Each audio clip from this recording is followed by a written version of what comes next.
Hello, everybody. Welcome back to a fabulous session of the Women in Publishing Summit. I am very pleased to bring you our gold level sponsor, Bublish. We've got Kathy Meis, who is the CEO and the best part of Bublish, right? Thank you for being here with us today. For those of you who have been on the summit for a few times or really just been involved with me, Bublish is one of my favorite companies to talk about, to promote, and one that I have on my list in 2020 of utilizing more, because when I do utilize it properly as it's designed to be done, I see fantastic results. But we're going to talk about Bublish, and we're going to talk about the business behind being an author, mostly about distribution today and how important that is. So I will make sure that Kathy's full bio is below in here so you can check out all about her. But most importantly, she's been in the book industry for a long, long time. She knows what she's talking about. She's got this phenomenal company, which is started as a marketing tool for authors, correct? And has now platform. Now you're like a full-on publisher doing all kinds of wonderful things for authors, and we'll talk about some of those big things too. Well, you're a mom, you're a wonderful woman, you are fun to talk to, and a fabulous mentor, and just a wonderful, ethical, lovely person. So I enjoy. Oh, thank you. I always enjoy our conversations, yes, and feel mutually the same way about you. Well, thank you. And I love that you started this here in South Carolina too, because, I think that's one of the amazing things now, publishing, thought leaders, and publishing can happen anywhere in the world. And so I love to see you growing this conference, which provides such valuable information for independent authors, and doing it from Columbia, South Carolina. Yes, and hopefully in 2021 we will make the jump to an actual live conference as well, which I hope you will be a tremendous part of. Yeah, looking forward to it. Well, we'll talk about that offline. But all right, let's get to business, to the business of being an author business. First of all, I would like to offer you the opportunity. I always assume that everybody knows everything about you. I'm going to put a whole bunch of links in the comment section of this about how you get to Bublish, some webinars we've done in the past that talk about kind of the utilization of Bublish, some things that we've done. But if you could just give a quick overview about the services that you provide to authors, just so everyone's on the same page with that. Yeah, sure. So Bublish is the world's first complete publishing platform with built-in marketing. So that was really how we started, with a focus on marketing. And we have evolved because really marketing with books is a very holistic thing. And it begins with positioning the book correctly, getting the manuscript positioned for a particular audience, understanding your audience, packaging the book correctly, then putting it into the marketplace with great metadata. So we've evolved so that you can do everything from, write, promote, sell, publish with, and Bublish, market with Bublish. And we're kind of like a publisher in a box, but the authors keep their rights. And we really are, our mission is to empower authorpreneurs. So people who want to make money with their writing, who want to grow a brand as a publishing entity, and they want to do it with the control and take on the publisher's hat. But there's a lot to learn about writing a book, as you know. And then there's just as much, if not more, to learn about the crazy publishing industry and all the changes there and all the opportunity. And so with that in mind, we play the role of a partner for authors. The annual membership is an extremely reasonable price, which don't let me forget, if we have a discount coupon code for everybody who visits the site, and we'll make sure all that information is in here. You can go to womeninpublishingsummit.com/Bublish. And did we decide the coupon code will be Alexa B 2020? Yes. Alexa B 2020 will get you $20 off the annual subscription. Yes. So very reasonable price. We saw the big absence, a big hole in the marketplace for independent authors, who really did want to do this professionally. Is there were a lot of places that could get your book as you designed it up into the marketplace.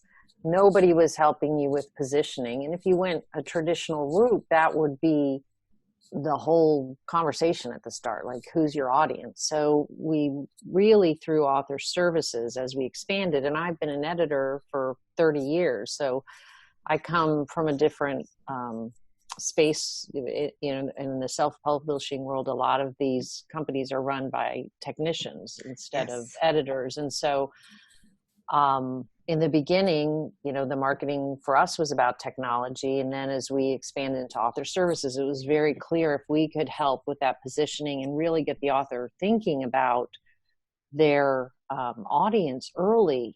Oh my goodness, the difference. And then the other thing was, once you got a great book that was well positioned into the marketplace, most companies, that's it. You're in the marketplace, it's all on you. And so we saw a tremendous opportunity to assist with, Facebook ads, Amazon ads, bringing new distribution channels into that they couldn't get into. Like, we're very excited to have opened up Costco for select authors, who fit their needs and requirements. But, those are wholesale purchases that are hundreds and thousands of books, at a time, rather than one type of sale. So breaking down barriers for independent authors, I think we're the only ones you'll see going to the regional bookseller shows with a catalog. We look just like a traditional publisher. Our books look like they're traditionally published in that, they're very professional, they're quality, even though the author still has the final say. They're practicing best practices, the metadata is right, the discounting's right, all of it is done to the highest standard. And so then people in traditional publishing, or booksellers and book buyers, are starting to say, okay, we're open to changing the way we do business. They're doing it the way it's supposed to be done in this channel. We'll talk to them. And then suddenly, our books are in bookstores, and our books are in places right next to best-selling authors. We had authors signing, at some of these events. And it's great because it's sometimes the first time that an indie author, and nobody says the word indie, it's just an author. And that's what I love. Like, I love that we can have a choice and we can read whatever we want. And as long as it's a great book and it's professionally published, I don't think in the future there'll be much difference between traditional and indie, because the quality will be there. Yes, I agree. If people are following the right place, the right path, and making good decisions, because I think what I love about what you just said is that one of the things that I talk about a lot is that this whole self-publishing thing, it's been a wonderful thing for authors, but it's also been a terrible thing for published books on the far end. If people, because let me explain this before everybody starts throwing Rotten Tomatoes at me. I think it's wonderful because you, all of us, we can decide, I'm publishing my book and I'm doing it my way. And you can publish your book tomorrow if you want to. But the downside is that so many people have decided, well, I can publish my book and I don't have to have it professionally edited. I can do my own cover on Canva. I can, I have no idea how to format the layout of a book or what industry standards are, but I downloaded a template from KDP and I plopped my book in there. So it must be good, and boom, off we go. So, what I like about Bublish is that it offers the best of both worlds. You still get to be a self-published indie author, but you have somebody holding your hand and guiding you and making sure that it has editorial quality, and that the layout is proper, and that the cover doesn't look like mush, and that your keywords and categories are proper. Yeah. And I don't think authors realize, in an online setting, say at, iBooks or Apple Books as it's called now, or at Amazon, you have about 7 seconds with that visitor to your product page. They got there either through an ad, or they stumbled upon you, or a recommendation engine got them in there. And because we can tap around so quickly, 7 seconds, and there's no hand sell. There's no one saying this is a great book. So the components that have to convince someone to take action and go either into the look inside feature or actually make a purchase, the psychology of that has to it's like perfectly orchestrated, or you lost them, because it's one click away to toothpaste, it's one click away to a movie, it's one click away to an audiobook by another author. So in that kind of environment, you can't have anything that looks unprofessional. But on top of that, you have to be completely optimized. Your title, your subtitle, if you're in certain genres, you have to indicate that it's part of a series. Your synopsis, your cover has to do a lot of work very quickly, because we're visual. So we go to that cover first and we're like, that looks interesting. And then we read the title and the subtitle, and then we may go right into the book, or we may jump. And so in 7 seconds, a lot of things have to be perfect. And one of the other big things that I think, indie authors don't realize the power of, say, on Amazon, those little yellow stars, or that, review at the top of your synopsis that says, you won an award, or a place like Kirkus or Publishers Weekly or Midwest Book Reviews, or an influencer finds your book of value. Because again, they're like, I don't know the name of this author. That cover looks a little off, and boom, they're gone. So it's not, from a marketing perspective, it's got to be really, really tight. Every little tiny element plays a role in 7 seconds. Yeah, and the nice thing is that, like, if you use a professional, it doesn't make you any less of a self-published author. Like, it makes you a better self-published author, because now you don't have to learn centuries of publishing knowledge and publishing information that has evolved and changed, and you've got someone who's saying, hey, I love your concept behind your book cover, but let's talk about how this could, let's talk about how it could be better this way. Or, have you ever considered reaching out to these type of people so we can put a review at the top of it? Or just like the simple things that it's not saying, you're bad because you're choosing to get help in these elements. It's saying, you've written a book, you've put a lot of time and energy and effort into it. Some of you have spent decades on these books. Let's make sure when we put it out the front door, we put it out at its best, at giving you your best foot forward, as the saying goes. Yeah, and I've seen some great books that are poorly packaged and have no sales, and then you shift, the book, you shift the description, you add the subtitle, you add the series title that was just forgotten on the first book.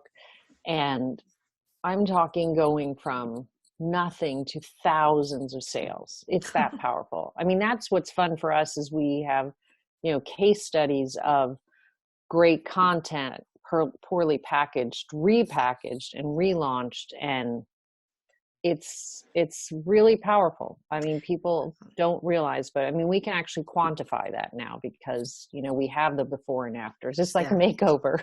Yeah, absolutely. Book, It's funny that the expression is, don't judge a book by its cover, because everybody judges a book by its cover, like immediately. Exactly. Within a second. More than ever, right? Yes. I mean, that's the other thing. We're not we buy books all over the place now. We don't always walk into bookstores. So when you walked into a bookstore in the old days, there was a layer of social proof right there.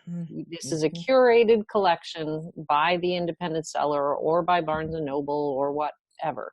And so you never worried about quality. You just assumed everything in the store is quality. But now, in a world where there's a lot of books that are published that aren't up to speed, and you've bought a few of them and you've been burned, now you're in this environment where there's no curation, and you're next to great books and terrible books. So you really, really have to prove to that reader who's visiting your page, your book is worth their time. It's professional. This is, I am telling you, this is the reading experience I'm going to give you.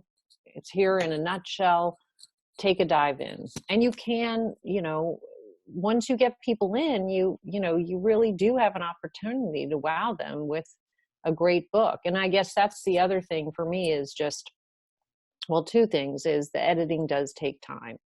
And you have to give it the time, and you do have to go through multiple edits. And it cannot be your neighbor who taught English, third grade English. It has to actually be a professional editor. There are many types of editing. There's structural editing. At the highest level, is the story flowing? Are the characters well developed? What's the pace? So really high level, literally constructing the story. And there's line editing, which is, again, more of a paragraph or line level edit. But it also is thinking about things like voice and your tenses. Are they consistent throughout the book? Because sometimes when you're writing, things change and you forget what tense you were in. And then you have copy editing just for that pure grammar, and then proofreading to make sure that, you catch all the typos. So in a house, a book would go through, like a year and a half of editing, right? To get that just so. And again, those first edits are also, are you meeting reader expectations in your genre? So editing, I always say marketing begins in the manuscript. And people are like, well, what does that mean? And it means that the manuscript, if you want to be commercially successful, the manuscript is designed to delight a particular audience, right?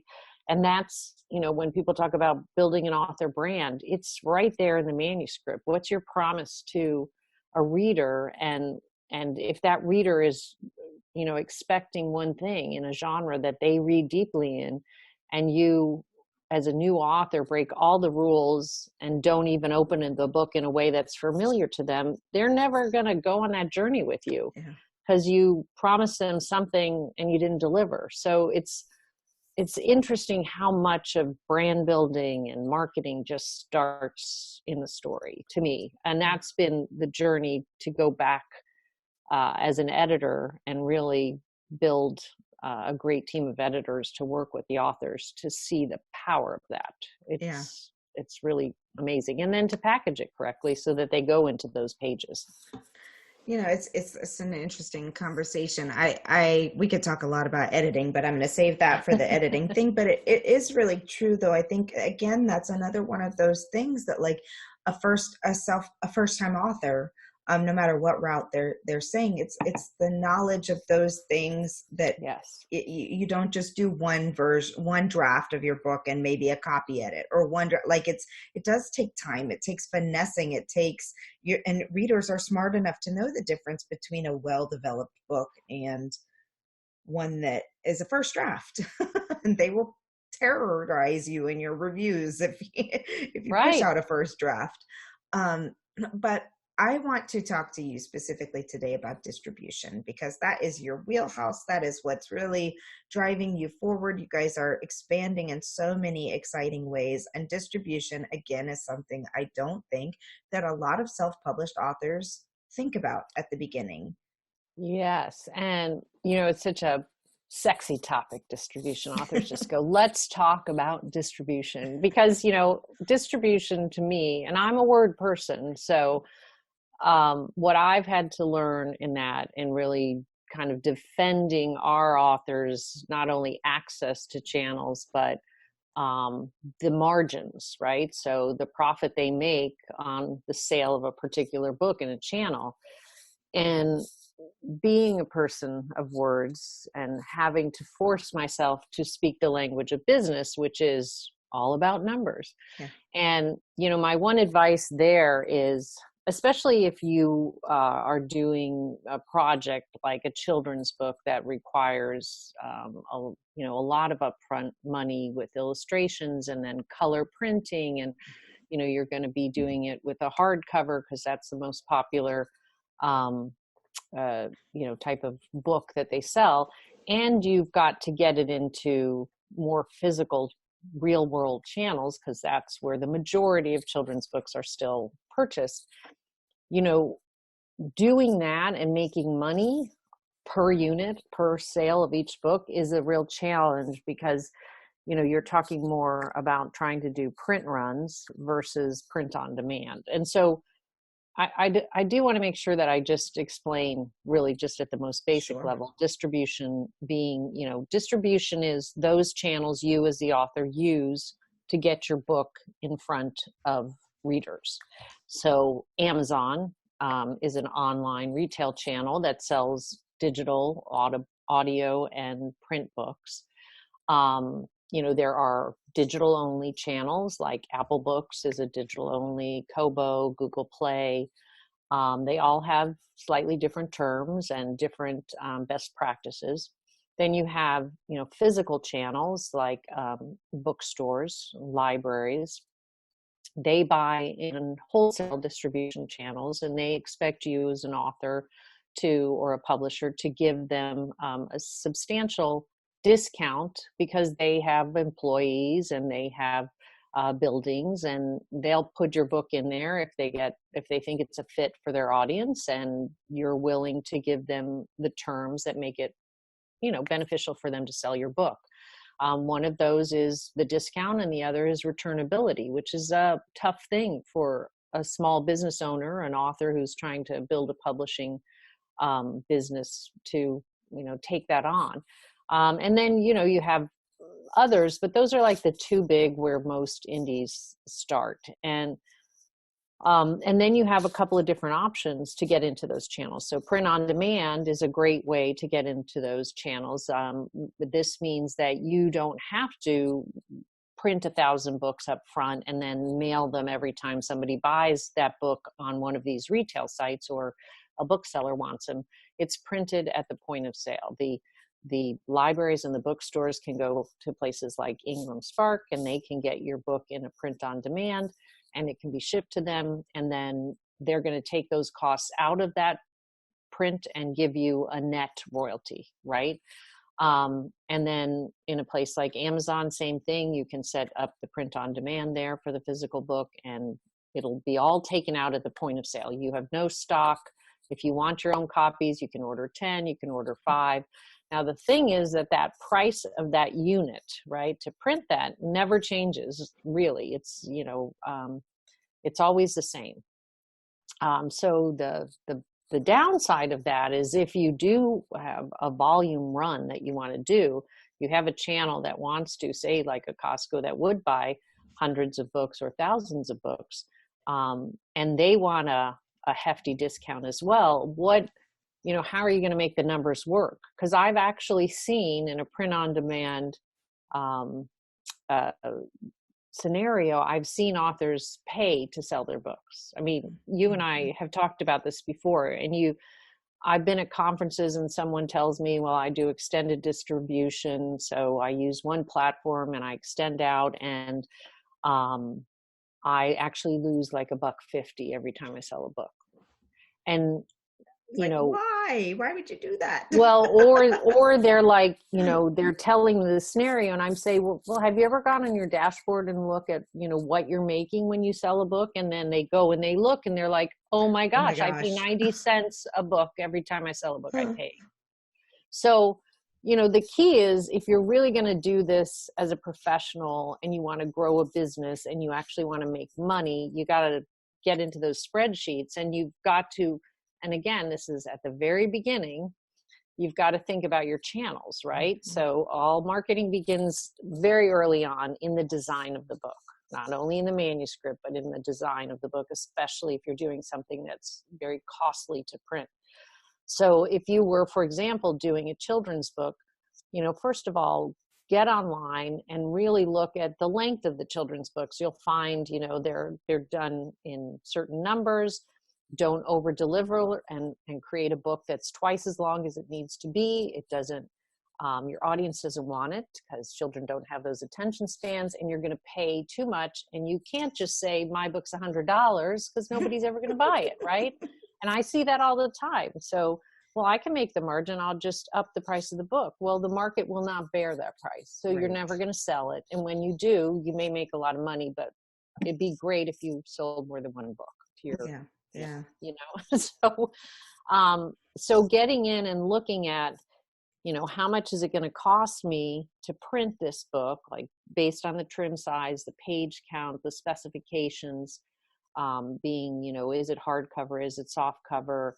What kind of binding are you using? You need to look at that in a print on demand. And then if the channels that you need to reach require a discount, like a children's book going to a bookseller where they're most likely to be sold, they're going to want a discount. So 40, 50, 55%, up to 60%, depending on the channel. And so then you got to run some numbers saying, okay, so if I need to be in bookstores because that's an important channel for this type of book, and I know that because I did my research, then you're going to look at in the end, what do I get? And then, if I got 3% of these returned, how much money do I have to hang on to in order to absorb that without, losing money? And how many books do I have to sell to break even? And so then you can also look at traditional print runs for certain applications. I mean, we do have a lot of savvy authors who do a lot of festivals with children's books, and they'll do traditional print runs for those because they can get their books so much cheaper. Yeah. They like the convenience of print on demand. But I think what's amazing is how many options, right? So how many options do you have as an author now? But just make sure you understand the pros and cons of those, the best applications of those, and you look at what's the bottom line, Yeah, I've always, with children's books in particular, because they are so expensive through a lot of U.S. printers, I have seen a lot of children's book authors choose to go through like Chinese or other foreign printers, but they'll still have to order like 1,000 copies, but their cost, instead of being like $10 a book, where I've seen them quoted out, in the US, they can get them for like $3 a book. So it makes such a big difference. But if you're a self-published author and you order 1,000 copies of a book, and you don't have a sales team going out, you don't have a warehouse, you don't have a distributor, like how do you get those books then? Does that author have to hand sell each copy that they have, or are there routes for them to still distribute elsewhere? Well, I think that's part of that first business planning that you do. So you don't print 1,000 books without understanding where you're going to sell them and what you expect to sell in each of those channels and what you're going to make, per book. But, that if you can create a demand in a channel and start to open out, and, this is what a business would do, what are the projections to grow? And, can you test the waters in a print on demand scenario, make some sales, get some traction, take that money, and then put it into a print run where now, yes, you have your own inventory, but you have a sales channel for it. The other thing is direct selling, with places like Shopify. If you do have a number of books and you could do a collective maybe with some other authors and sell directly. Social selling, and this just cracks me up because I remember when we were starting Bublish, and the book bubble is a social selling, social branding tool, and everybody is like, no one will ever sell books on social media. And right, like no one will ever do this. And I was like, I don't know, it looks pretty popular, this social media stuff. And then now, you look at the sales through Pinterest and Instagram and Facebook. It's a major, and it's a lot to learn, but the opportunities to sell lots of things, not just books. But this is the way the next generation buys. Again, very visual, 7 seconds. So speaks again to getting all the little pieces right, especially the cover and the title and everything. And knowing where your audience is, because you don't want to be on channels and wasting your time on channels where your audience isn't hanging out. But those are, marketing channels, and you can direct sell, and places like Shopify, Ingram has Aereo as a direct selling tool. So there's, a growing, I just think that the next decade, like if you were to predict out where is this all going to go, there will be a professional class of authors. There will be a lot more direct selling going on. I really do foresee that. Which really hones in on the need to buckle down on your business tools as an author. If you're going to be an author entrepreneur, then you have to learn how to be a business owner and a digital salesperson. Yeah, exactly. There's no one who went in like, than me as a word person, but that is, and it's just has such, if you really create a business plan for your book, and then you're willing to try things, and you're willing to, and this is a big thing you hear from indies, I just want to write. I don't, Right. I Yes, don't want to be, I hear that all the time. I don't want to market. I don't want to be a publisher. That is fine, but consider that maybe you shouldn't publish your book in retail channels, because publishing, and I did say this at a conference, and it just kind of came out of me, and I was like, that is the truth. Publishing your book and actually putting it out there for sale is a professional act. You just became a publisher. That's right. You can create a book, and you can have print runs done, and you can give it to family and friends, or you can, just have it do whatever you hope it does. But if you put it in a retail channel, that is a professional act of you're part of the commerce of books. And so if you're going to do that, don't expect people to find your book without learning the business of publishing and marketing the book. And people get disappointed, and great content gets overlooked because of that lack of knowledge. And if you want partners, look for partners who can help you. But it's a lot. And it's, a $26 billion business, books in the United States. So if you want a piece of that, you can. There's indie authors are breaking through all kinds of barriers. They're making good money. They're hitting the top of the bestseller list. They're in the driver's seat, but you can't do that without being a savvy business person. That's very true. And you can't do that without investing the time to understand not just the business side, but the true publishing side, the things that you referred to earlier, the importance of the metadata. If you don't have solid metadata, you're just hosed. And I'll include the link to, I think 3 years ago, when you explained what metadata is in this, if people don't understand what that means. But your categories, your keywords, your titles, understanding how to use those things properly. But oh my gosh, we could make this a 2-hour interview just going through all of that. But it's so true though. Like whenever the thing that I have noticed in the past 5 years of doing these conferences and interviewing the authors who have self-published or not, have made it, have hit it, have done something, like it's not just I wrote a good book, I put it on Amazon, I'm done.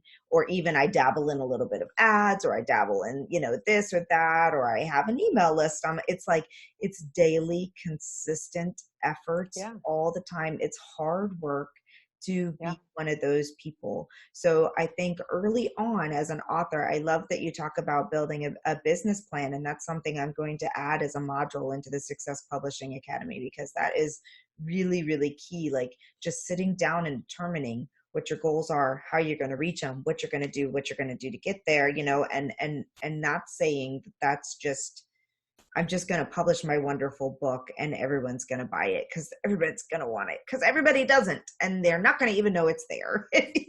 Right. And it's okay that everybody doesn't. That's actually better, because it's better to market as much as you can learn about your audience. Right.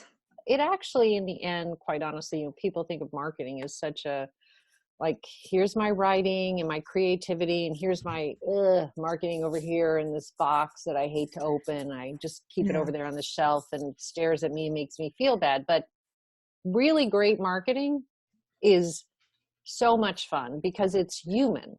Yeah. And it's about delighting your audience. And then your audience is delighted by you. You get the community. Writing a book is pretty isolated activity. So to build a community around your content and then have them be delighted by it and recommend it and review it and write, emails to you, that's a nice feeling. Yeah, absolutely. And that's what the best marketing is. And that's why it begins in the manuscript by writing a book that is meant to delight someone. And it doesn't mean that you write something that's formulaic. It just means that you understand the genre in which you're writing. And if that's literary fiction, that still has a particular audience with particular tastes. And so you need to study that before you finish your manuscript. And what I find, sadly, is that the biggest and most important decisions about a book are made earliest in the process, editorial, cover, synopsis, way before the book is published, and with the least amount of information. Yeah. So yeah, that's heartbreaking to me. So then Yeah. I'm always like, please come to us early on so we can help you, make the right decisions early on. And so you don't have to redo, you don't have to spend the money again. And there's nothing worse than going out with a manuscript and not having it, be well reviewed, not because it's a bad book, but it's just not completely aligned with the expectations people have. And so you just get bad reviews, or you get nothing. You get silence, crickets, and that's too bad. And I think a lot of us get here by making mistakes. I mean, I made a lot of mistakes in my first book, and I was trying to use professionals. Turns out I didn't know enough about. I'm so grateful to IBPA for the industry standards checklist, because that wasn't available when I published my first book. And I didn't know what my cover should have on it I didn't know what details should be on the copyright page. And I did a lot of research, but there's a lot to learn about publishing a book. So, I found somebody who was a cover designer. She had the ability to format a cover. That's all she knew how to do. It wasn't formatted well. I have saved a copy of my first print run of Sunshine After the Storm to show how the front cover bled into half of the spine. I didn't know industry standards for the layout of a book. I used a template that was given to me, but I didn't know it all had to be justified. All these things that are just mistakes, and then you publish and you start getting feedback, and I had to redo it all. I had to redo it all, and I accept that. And now I try to help other people not make the same mistakes again, which is what you just said. Don't make those mistakes in the first place. But I guess I'm speaking now to the person who might be feeling sheepish. We all make those mistakes in the self-publishing path. It's true. And, it's the entrepreneurial way, right? It is the entrepreneurial way, but you have the opportunity now to do it better and to improve upon that. But before we totally get off the topic of distribution, how does that happen with us? Right. Let's talk about how Bublish helps people with distribution. And as a disclaimer, I'm so excited about what Kathy is doing. I'm transferring all my books to them. So yeah, it's great. Yeah. So we've always been about breaking down barriers.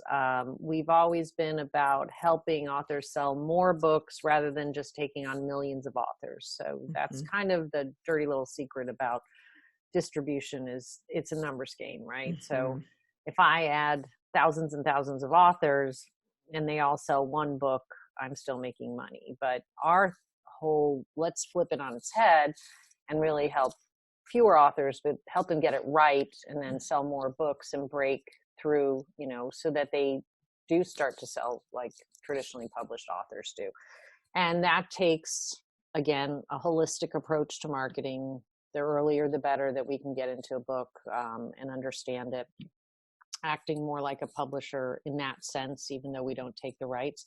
And then if someone confers on us the right to be their distributor, actively marketing them in those channels, and then really telling them, because of our experience, which channels should you actually devote the most time and money to? Because not every book is for every channel.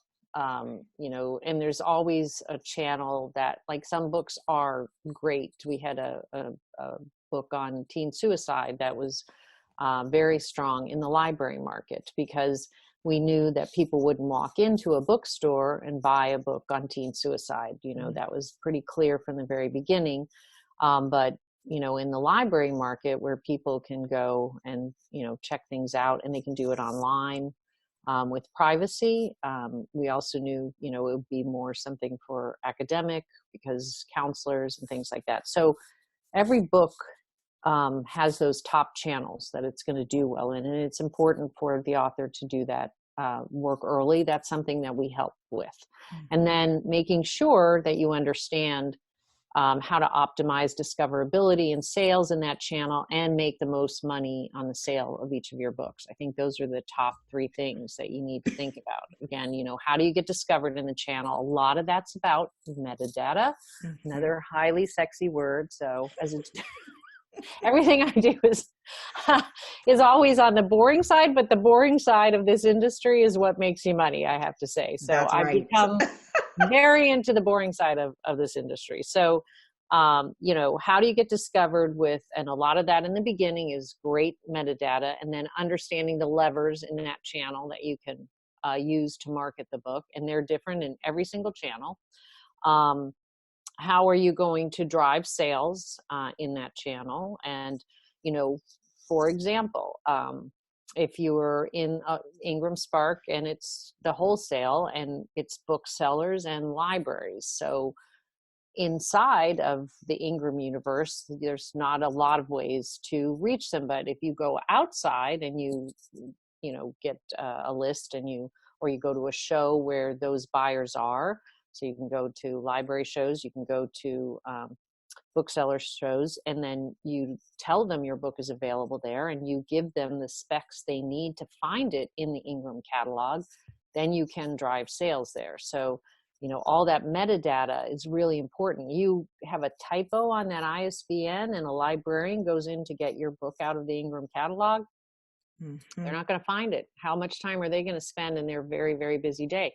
Another thing, for example, and we always advise this with children's books, again, is a PCIP block, so cataloging block. So if the library market is big, and that would be something for like children's picture books that could be very big or maybe a middle grade, you want to have that block so that when the librarian gets it inside the library, in 2 seconds, they know how to shelve it.